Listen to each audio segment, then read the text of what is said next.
Puji Tuhan, salam sejahtera di dalam kasih Tuhan Yesus Kristus, keluarga GPDI El Shaddai Magelang. Bapak, Ibu, Saudara, dimanapun kita berada saat ini, mari kita akan kembali lagi untuk merenungkan firman Tuhan di Renungan 79 ini. Yang saya percaya firman Tuhan akan selalu meneguhkan iman percaya kita dan menguatkan kita senantiasa di tengah-tengah kita mengiring Tuhan. Renungan firman Tuhan saat ini akan saya beri judul Bersama Yesus Selalu Ada Solusi. Solusi adalah jalan keluar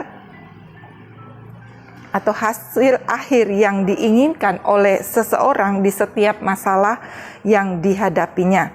Jadi Bapak Ibu Saudara, solusi itu adalah cara jalan yang digunakan untuk memecahkan atau menyelesaikan masalah tanpa ada tekanan.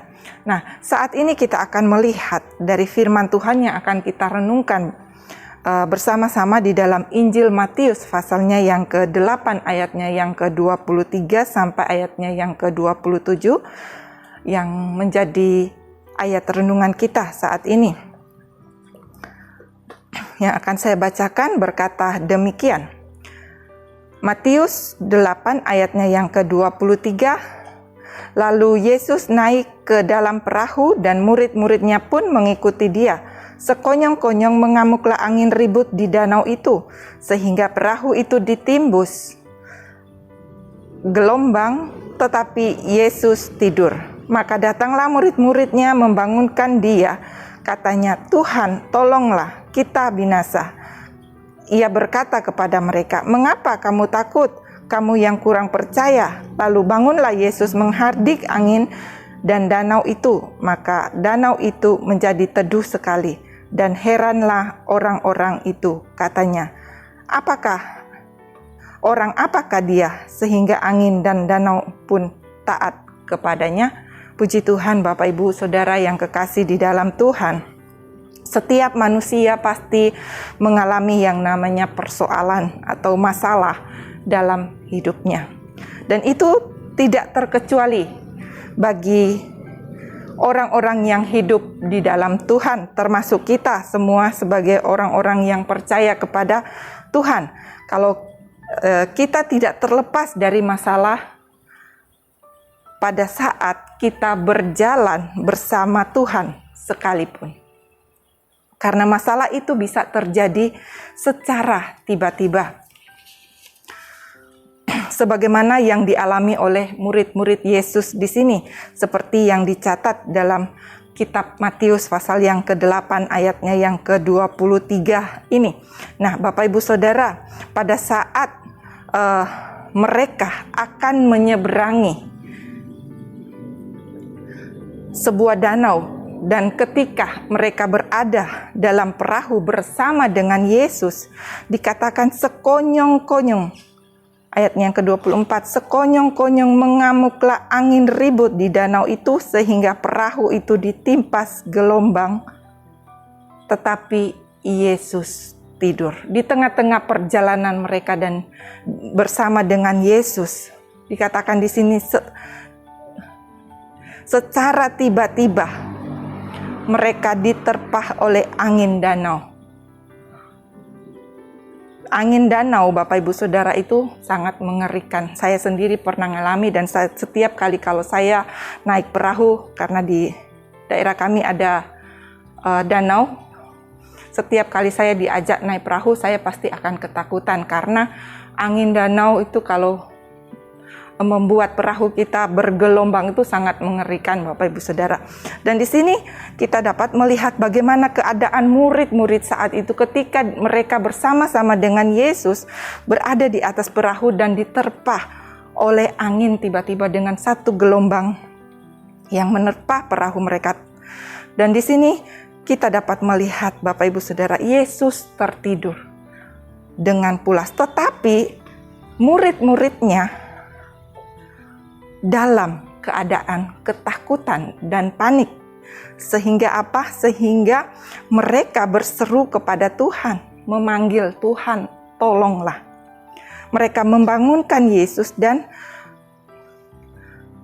dikatakan di ayat yang kedua, maka datanglah murid-muridnya membangunkan dia, katanya, Tuhan, tolonglah kita binasa. Murid-muridnya yang dalam ketakutan itu menjadi panik. Dan mereka membangunkan Yesus yang sedang tidur saat itu. Kenapa mereka menjadi takut dan panik? Apa yang menyebabkan mereka menjadi ketakutan saat itu? Kalau kita melihat di ayatnya yang ke-26, di sana dikatakan, ia berkata kepada mereka, mengapa kamu takut, kamu yang kurang percaya? Bapak Ibu Saudara yang kekasih di dalam Tuhan, di sini kita melihat Yesus berkata, mengapa kamu takut? Kamu yang kurang percaya. Yang menyebabkan mereka ada dalam ketakutan dan kepanikan pada saat itu adalah karena kurang percaya. Padahal mereka ada bersama-sama dengan Yesus pada saat itu. Bapak Ibu Saudara, kurang percaya di sini sama dengan tidak berjalan dengan iman. Mereka yang sudah bersama-sama dengan Yesus, mereka yang percaya kepada Yesus, tetapi mereka tidak berjalan dengan iman. Sehingga apa? Sehingga ketakutan melanda mereka pada saat gelombang angin ribut yang datang pada saat itu. Bapak Ibu Saudara, orang yang kurang percaya akan selalu mengalami ketakutan dalam hidupnya. Tetapi orang yang hidup berjalan dengan iman, dengan satu keyakinan, dengan satu kepercayaannya kepada Tuhan, dia akan selalu hidup berdasarkan apa yang tidak dilihatnya. Kalau kita melihat pengalaman dari murid-murid Yesus, mereka melihat keadaan sekeliling mereka. Mereka melihat goncangan gelombang yang ada di atas perahu mereka, angin yang ada di sekitar mereka. Itulah yang membuat mereka kurang percaya kepada mereka. Itu yang membuat mereka menjadi takut. Nah, itu sebabnya Bapak Ibu Saudara di dalam 2 Korintus pasalnya yang ke-5 ayatnya yang ke-7, di sana Rasul Paulus berkata kepada jemaat di Korintus, hidup kami ini adalah hidup karena percaya, bukan karena melihat.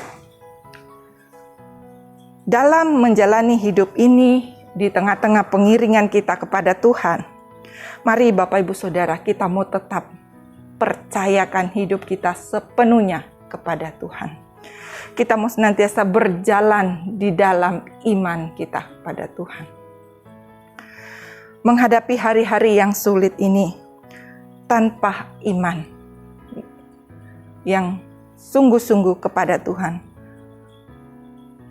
tanpa keyakinan kita yang sungguh-sungguh kepada Tuhan, kita akan mudah digoncangkan oleh iman kita, akan mudah digoncangkan, dan kita akan mengalami ketakutan-ketakutan.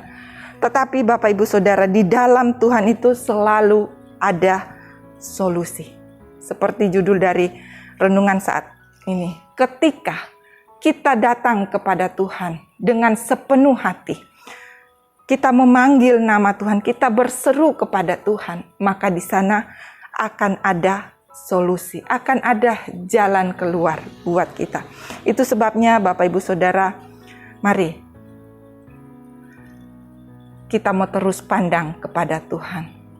Kalau kita melihat keadaan dunia hari-hari ini, melihat situasi yang terjadi hari-hari ini, itu tidak akan membuat iman kita bertumbuh. Kita akan mudah takut, kita akan mudah kecewa, dan kita akan mudah menjadi panik. Tetapi ketika kita memandang Tuhan, ketika kita memanggil nama Tuhan, berseru kepada Tuhan di dalam doa kita, saya percaya ada kekuatan baru yang akan kita miliki, dan akan ada jalan keluar bagi kita yang percaya kepada Dia. Itu sebabnya Bapak Ibu Saudara, mari sebagai orang-orang yang percaya kepada Tuhan. Mari kita mau tetapkan iman percaya kita kepada Tuhan. Kita mau percaya sungguh-sungguh kepada Tuhan dan kita mau berjalan di dalam iman kita kepada Tuhan Yesus Kristus. Saya percaya ada jalan keluar yang akan Tuhan sediakan buat kita. Itu sebabnya kita bersyukur lewat kebenaran-kebenaran firman Tuhan yang akan selalu meneguhkan dan menguatkan iman percaya kita. Itu sebabnya mari Bapak Ibu Saudara, kita mau datang di dalam doa pada saat ini. Kita mau bersyukur buat kasih setia Tuhan, kemurahan Tuhan yang Dia berikan buat kita. Kita berdoa, Bapa di dalam surga, kami bersyukur buat kemurahan Tuhan, kasih Tuhan yang tidak pernah berubah dalam kehidupan kami saat ini. Tuhan, kami berterima kasih buat firman-Mu yang membangkitkan iman percaya kami untuk tetap percaya kepada Engkau. Kiranya hidup jemaat GPDI El Shaddai seperti tanah yang baik, yang mendengar firman-Mu dan mengerti dan berbuah. Ada yang 100 kali lipat, ada yang 60 kali lipat, ada yang 30 kali lipat, agar supaya Tuhan iman kami semakin diteguhkan di dalam Engkau.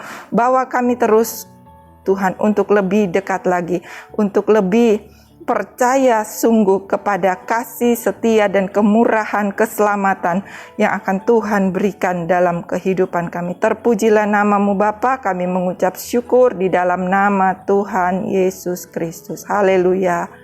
Amin.